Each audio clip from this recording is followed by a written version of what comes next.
ভালো না এবং রক্তাক্ত জনপদ হিসেবে সেগুলোকে দেখানো হয়। আর শুনুন, মানে আপনার সব ঘনিষ্ঠ। হ্যাঁ, ঘনিষ্ঠ মানে কি আমরা চাচা, ভাতিজা, খুড়া, আর শুনুন, ভগ্নিপতি। আমার সবাই একই রকম, শুধুমাত্র আমরা এখানকার আপনাকে তো অনেক খুঁজে বের করলাম আমরা। তো আসলে আপনি এই এলাকায় কি করছেন? আমি এলাকায় দীর্ঘদিন ধরে যারা আত্মস্বজন হারা আহাজারি মানুষ, মা বোন ধর্ষিত হচ্ছে, তাদের শোকার্ত মানুষের মুখে হাসি ফোটানোর জন্য, যারা খুনের রাজনীতি করে, খুন নিয়ে হোলি খেলে, তাদেরকে আর খুন নয়, এখন নিরীহ মানুষদের মুখে সচেতন করে তাদেরকে খুনের প্রতিশোধ হিসেবে প্রতিরোধ করার জন্য সোশ্যাল অর্গানাইজেশন, সোশ্যাল মোটিভেশন হিসেবে কাজ করছি জাগ্রত জনতা নাম দিয়ে। কিন্তু পত্রিকা তো বলা হচ্ছে যে এটা জাগ্রত মুসলিম জনতা, এটা একটা মৌলবাদী সংগঠন, যেটা বিদেশিদের কাছে জানানো হয়েছে। তো আপনি কি আরো বলা হয়েছে যে আপনি জোর করে নামাজ রোজা করার জন্য জোর করছেন, এটা ঠিক কিনা? যে অভিযোগটি দেওয়া হয়েছে এটা একটা মিথ্যা, বানোয়াট এবং স্বার্থন্বেষী মহলের একটি স্বার্থ হাসিলের জন্য একটা যোগ সাদসী। এর সাথে আমার কোনো সম্পর্ক নাই। ইসলাম কাউকে জোরপূর্বকভাবে কোনো কিছু চাপায় দিতে আদেশ করে নাই। আমি একজন মুসলিম মুখে দাঁড়িয়ে আছে, তাই জাগ্রত মুসলিম জনতা আমরা নাম রাখেছিলাম। এর সাথে কোনো জঙ্গি, বিদেশি কোনো ইসলামী স্টাইলে যারা জঙ্গি বা মৌলবাদী নামে পরিচিত, তাদের সাথে আমার কোনো সম্পর্ক নাই এবং তাদের সাথে আমরা এগুলো বিশ্বাসও করি না। কারণ ইসলাম একটি শান্তি এবং সুষ্ঠু এবং সম অধিকার যে মানুষকে বাঁচার জন্য শিক্ষা দেয়। আরেকটা যেটা বলা হচ্ছে যে আপনি অনেককে এই আপনার সংগঠনের নামে সর্বহারা বলে নির্যাতন করছেন বা হাত পা ভেঙে দিচ্ছেন, মেরে ফেলছেন। তো আপনি যে কথাটি বললেন, আর আগে একটি কথা বলেছেন, সেটা উত্তর হয়েছে অবশ্য। যেমন বলেছেন আমরা জোরপূর্বক নামাজ পড়াই, এই ধরনের যদি কেউ একটা প্রমাণ দিতে পারে তাহলে আজীবন তার গোলামি করবো আমরা। আমরা জানি যে খুনে কোনোদিন শান্তি আসতে পারে না। নির্যাতন করে মানুষকে শুধু যাতনায় দেওয়া যায়।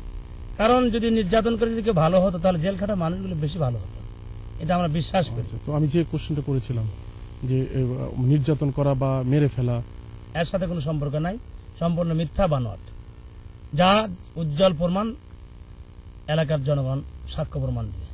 আপনাদেরকে অনুরোধ করব, এলাকায় যান, সত্যতা যাচাই করুন, যা ন্যায়ের ভিত্তিতে যে সাদা হয় মাথা বেঁধে নিতে রাজি আছে ইনশাল্লাহ। তো আপনাকে যদি এই মুহূর্তে পুলিশ যদি অ্যারেস্ট করতে চায়, গ্রেপ্তার করতে চায়, পত্রিকা যেটা বলা হচ্ছে, সেই ক্ষেত্রে আপনি কি বলবেন?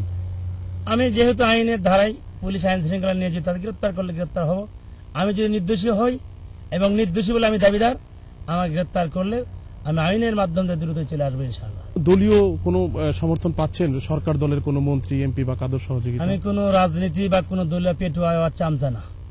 আমি সাধারণ মানুষদের মুখে হাসি ফোটানোর জন্য, আমার দীর্ঘদিনের শোক, এই শোককে ভস্মীভূত করার জন্য আমি লক্ষ্যে নেমেছি। আমি কোনো দলের, কোনো ব্যক্তির, কোনো রাজনৈতিক, কোনো অঙ্গ সংগঠনের চামচা বা তোষামোদী নই। কিন্তু এই এলাকায় আমি নই, আমরা নই।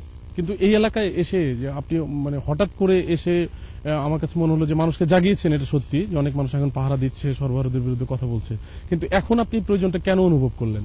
এই প্রয়োজনটা আমরা দীর্ঘদিন থেকে অনুভব করেছি, কিন্তু বৃষ্টি হওয়ার আগে মেঘ করে, ঠান্ডা বাতাস বয়, তারপর বৃষ্টি হয়। অনুরূপভাবে দীর্ঘদিন ধরে আমরা প্ল্যান নিয়েছিলাম, প্ল্যান মাফিক আমরা কাজ করেছি। সে কাজের ফসল হিসেবে এখন আমরা উপযোগী মনে করেছি, তাই জনগণ সচেতন হয়েছে, আত্মপ্রকাশ করেছে। তো আপনি যেটা বলছেন যে আপনারা কোনো মৌলবাদী কোনো সংগঠন না এবং যারা কেবলমাত্র সন্ত্রাসের সাথে জড়িত, খুন হত্যা করছে তাদেরকে ধরছেন, তো এখন তাহলে আপনার বিরুদ্ধে এই অভিযোগগুলো কে করছে বলে আপনি মনে করেন যে আপনি খুন? দীর্ঘদিন ধরে যারা এসব এলাকায় নিরীহ মানুষদের আত্মহনন করেছে, মা বোনদের ইজ্জত লুণ্ঠন করে, তাদের কায়িক শ্রমের যে অর্থ অর্জিত হয়েছে এগুলোকে তারা লুটতরাজ করেছে, তারাই এখন এই জাগ্রত জনতার কারণে, জাগ্রত মুসলিম জনতার আহ্বানের কারণে তারা আজকে তাদের যোগ নামে যে কিটটা তারা লাভ করেছিল, এটা না করার কারণেই তারা এগুলো করছে। সেগুলি কে? সেগুলি এখানে সর্বহারা রয়েছে। ফজল হোসেন বাদশা ওয়ার্কার্স পার্টির নামে ওইসব এলাকায় কৃষক ক্ষেত মজুর নামে সমিতি গঠন করে নিরীহ মানুষদেরকে তাদেরকে সমভাবে ভাগ করে জোরপূর্বক জমি দখল করে নিয়ে এই প্রলোভন দেখে তাদেরকে এগুলো করাচ্ছে। মানে তারা যেরকম করেছে কোনো প্রমাণ আছে আমাদের কাছে? শত শত প্রমাণ। দাড়িগাতিতে প্রায় 60 বিঘা জমি আছে, যাত্রাগাছিতে 5 বিঘা পুকুর আছে।